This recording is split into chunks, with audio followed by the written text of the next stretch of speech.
2026 ఫిబ్రవరి 7వ తారీఖున యూట్యూబ్లో నేను T20 వరల్డ్ కప్ అనేది ఇండియా గెలవటం జరుగుతుందని చెప్పడం జరిగింది. అంటే టోర్నమెంట్ స్టార్ట్ అవ్వకముందే చెప్పడం జరిగింది. అది మార్చి 8వ తారీఖున అది ప్రూవన్ అయ్యింది. ఇది యూట్యూబ్ ఛానల్లో పెట్టడం జరిగింది. వార ఫలాల్లో పెట్టాను కూడాను. మీ కింద డిస్క్రిప్షన్లో లింక్ ఉంటుంది. నిజమా కాదా అనుకుంటే కనుక లింక్ ఓపెన్ చేసి చూడండి. జై శ్రీరామ్. 2022 నుంచి 2026 మార్చి వరకు మొత్తం 20 ప్రెడిక్షన్స్ అనేవి ప్రూవెన్ అయ్యాయి. అవన్నీ కింద డిస్క్రిప్షన్ లో ఇవ్వడం జరుగుతోంది. ఇది నిజమా కాదా అనుకుంటే కింద డిస్క్రిప్షన్ లో లింక్స్ ఓపెన్ చేసి చూడండి.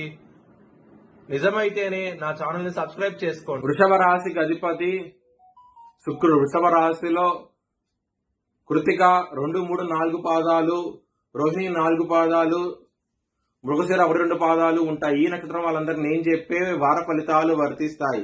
ఈ వారంలో వృషభ రాశి వారికి లాభస్థానంలో శని యోగిస్తున్నారు, లగ్నంలో రవి బుధులు యోగిస్తున్నారు, 2వ స్థానంలో గురువు శుక్రుడు యోగిస్తున్నారు. మీరు కన్నా నరసింహస్వామి టెంపుల్కి వెళ్తే గనక మంచి ఫలితాలు ఉంటాయి.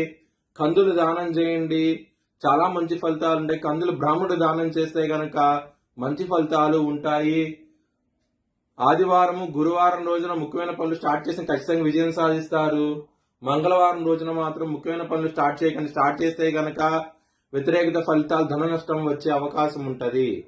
వృషభ రాశి వారికి ధనపరంగా, కుటుంబ పరంగా చాలా బాగుండబోతోంది. ఈ వారం అనేది లవర్స్ కి చాలా బాగుంటది. పంచమాధిపతి అయిన బుధుడు లగ్నంలో ఉండటం మూలంగా మంచి ఫలితాలు చూస్తారు. ఈ వారంలో చాలా ఆనందంగా అవుతూ ఉంటారు. హెల్త్ పరంగా చాలా బాగుంటది. శత్రువులు మిత్రులయ్యే అవకాశం ఉంటది. ఈ వారంలో చాలా సంతోషంగా అవుతూ ఉంటారు. బిజినెస్ పరంగా మాత్రం బ్యాడ్ టైం నడుస్తోంది కాబట్టి పెట్టుబడులను తగ్గించి పెట్టుకోండి, మంచి ఫలితాలు చూస్తారు. మ్యారేజ్ పరంగా మాత్రం బ్యాడ్ టైం నడుస్తోంది. సప్తమాధిపతి అయిన కుజుడు వ్యయ స్థానంలో ఉన్నారు. సప్తమాధిపతి వ్యయ స్థానంలో ఉన్నప్పుడు ఇబ్బందులంటూ ఉంటాయి, కొంచెం జాగ్రత్తగా ఉండండి. వృత్తిపరంగా మాత్రం చాలా బాగుంటది. ఈ వారం అనేది చాలా సంతోషంగా అవుతూ ఉంటారు.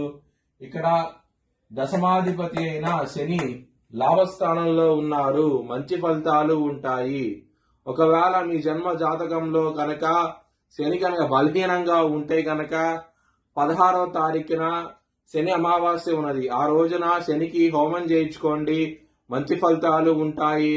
ఒకవేళ చేయించుకోవాలనుకుంటే కనుక హెచ్చలంగ దీశాలను సంప్రదిస్తే కనుక మీకు లైవ్ వీడియో కాల్లో హోమాన్ని చూపించడం జరుగుతుంది.